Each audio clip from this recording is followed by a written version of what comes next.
Domestic policy is the area of public policy concerning laws, programs, and administrative decisions directly related to all issues and activities that originate within the borders of a nation or that concern its citizens. Domestic policy is different from foreign policy in that foreign policy refers to the manner by which a government advances its interests within the global community.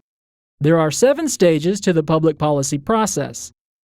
Each has distinguishing characteristics, but it's most important to understand that all the stages will merge together into a seamless process. The first stage in the process is problem recognition.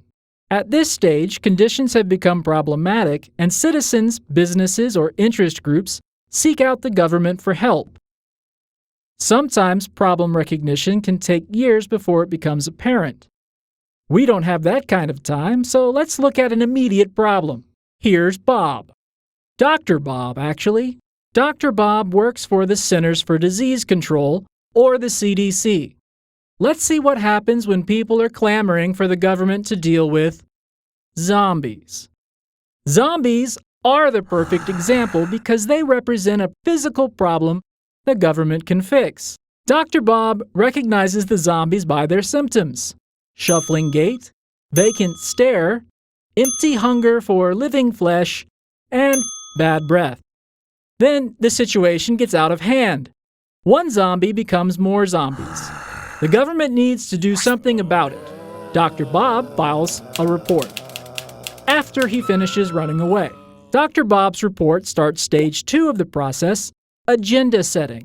The CDC reads Dr. Bob's report and recognizes the identified problem: zombies. Because zombies tend to get out of hand and spread quickly at the cost of innocent lives, the government makes the crisis a priority and sets an immediate agenda. Deal with zombies now. While the first 2 stages typically blend together, the third stage takes a little longer. It's called policy formulation. During this stage, the government examines various methods of addressing the zombie problem.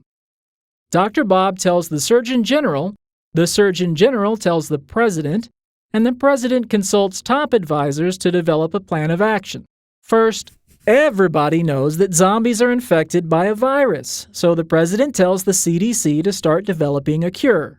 Next, everyone knows zombies go crazy, so the President tells the Department of Homeland Security to provide protection and keep order during the crisis. Finally, because people run away from zombies, the President orders FEMA, that's the Federal Emergency Management Agency, to set up refugee centers around the country.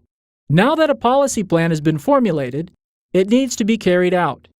This marks the 4th stage in the process, called policy adoption. In this stage, the government needs to make sure its actions are legal. So agencies identify existing laws that give the government the authority to enact the policy. If no such laws exist, the legislature works to make new laws that will provide the power needed. That brings us back to the zombies. The executive branch was born to crush some zombies. It is well within its authority to protect the citizens and save the day. But let's say Congress also passes an emergency law that allows the CDC to force citizens to take blood tests in order to identify those infected. Let's also say the President declares martial law so that the military can, deal with suspected zombies. Each government department also adopts its own policies in accordance with the President's policy. The CDC adopts a policy that all children will be treated before any adults, and the Army starts training civilian militias to help patrol for zombies. That leads to the next stage and the question of how the government will pay for its new policies. That's why the 5th stage is called budgeting. Given the national crisis of crazy zombies, Congress holds an emergency session and authorizes a discretionary emergency budget of $100,000 billion gazillion. 'Cause who needs a bunch of zombies, right? The executive branch then has the money it needs to carry out its new policies to save the country from the zombie mob. Now that they're flush with coin, the CDC, the Army, and FEMA all arrive to save the day. The next stage is called policy implementation.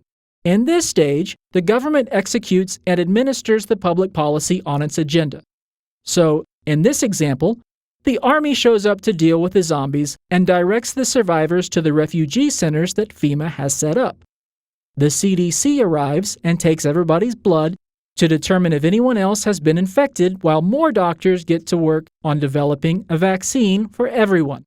After the dust settles, we move to the 7th stage, policy evaluation. At this point, the government determines how effective the policy is. It conducts research and publishes reports.